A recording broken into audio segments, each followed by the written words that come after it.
Magandang gabi sa inyong lahat. Kumusta mga kaibigan? Ito mga lads, andito tayo ngayon sa DelTV, Bindia Terminal. Bali, uwi ako ng Bicol. Napakarami pa rin uwi ngayon mga lads, mga kaibigan. Kasi nga po, yung iba hindi nakauwi nung Pasko at New Year, kaya ngayon pa lang nauwi. Kaya ito po, punong-puno rito ng mga tao, ng mga pasahero. Ang aking ticket nga po pala mga lads, mga kaibigan ay 1,070. Bali, kinuha ko to sa may Arcovia kasi dun po sana ako sasakay.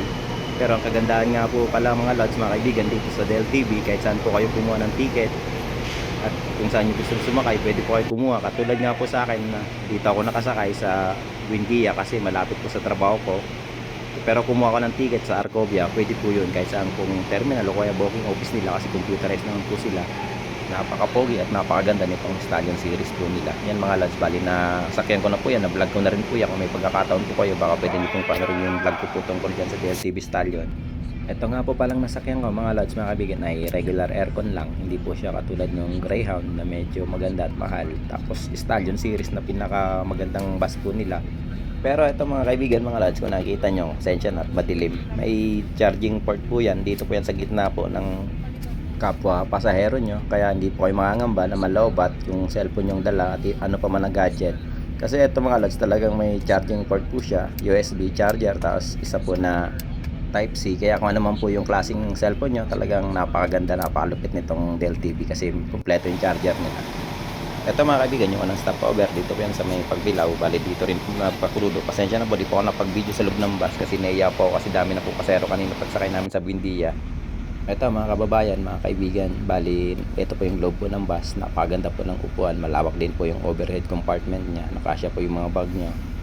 Maluwag din po mga kaibigan yung pagitan niyo sa kapwa niyo pasahero, tapos maluwag din po yung kanyang legroom. Ayan mga lods mga kaibigan, no? Medyo makakapag inat-inat pa po kayo dyan ng konti. Tapos ito, leather din po yung kanyang upuan at recline po yan, kaya pwede niyo po ihiga konti nang hindi naman po maapektuhan yung sa likod po ninyo na kapwa pasahero. Ito po mga kaibigan yung charging port po nyo po nakikita ngayon kasi binidyoan kong umaga kasi kagabi di masyadong kita, pero ngayon na mga lods mga kaibigan, no? Tapos ito po yung upuan, napakaganda nyan, medyo malambot din po yan, kaya sabing sabi po sa napakahabang biyahe po natin pa uwi sa Bicol.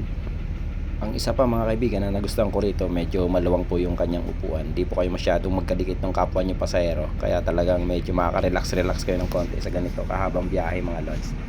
Ito naman mga kaibigan, yung aisle po ng bus, medyo sakto lang na makadaan po kayo ng komportable. Pero hindi siya ganun kalawak katulad ng ibang mga premier at elite buses natin. Pero ito mga lods, okay naman siya. Medyo maluwag naman, pwede kayo magsalubong pero tatalikod lang yung isa. Dito ako mga lods mga kaibigan, nakaupo sa likod, kaya talagang hindi masyadong komportable talaga kasi nga po masyadong matagtag sa likod. Iba po talaga yung nasa unahan at nasa gitna po kayo kasi kapag sa likod po talaga ramdam nyo po talaga yung lubak kapag nalulubak po yung bus. Pero ito mga lods mga kaibigan, napakaayos naman po yung kanyang mga upuan at malilinis naman po yan mga lods. Pati nga po yung loob ng bus, okay naman, malinis naman bago po namin nasakyan po kanina pag alis po sa Buendia. Sakto lang din po mga lods mga kaibigan, yung aircon niya, komportable po kayo habang nasa biyahe at may sounds naman po.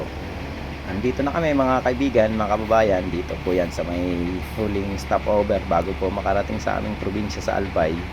Bali eto mga lods, nandito sa may bandang Libmanan, dito po muli magkakainan at magpapahinga konti yung driver. Ganun din po makapag CR kasi wala nga pong CR yung bus po namin kasi regular aircon lang po siya. Pero kung inyo pong titingnan, medyo maganda rin po talaga yung labas po at loob po ng bus, kaya parang hindi po siya regular aircon, para na rin po siyang elite buses kung inyo pong titingnan. Sa susunod mga kaibigan, mga lods, kababayan, baka mag-ordinary naman po tayo. Susubukan naman po ulit natin yung mag-ordinary kasi matagal na rin po tayong di nakakasakay doon. Gusto nyo po ba yan mga kaibigan, mga lods, na ordinary bus naman po yung ating sasakyan? Yung sunod naman po natin ay iba-vlog, ordinary bus naman na biyaheng Bicol, Manila, para maiba naman po tayo kasi lagi na lang po tayong aircon buses. Ano kayang magandang ordinary bus ang pwede nating masakyan ulit sa sunod mga lods mga kaibigan na gusto nyo pong sakyan po natin? Maayos at maganda naman po mga kaibigan yung aming biyahe dito po sa regular aircon po ng DLTV. Sana po panoorin nyo pa po yung ibang vlog ko tungkol sa bus at iba pa mong lugar na napuntahan ko. Maraming salamat po sa panonood. Mag-ingat po kayo palagi. God bless po sa inyo. Mabalos po.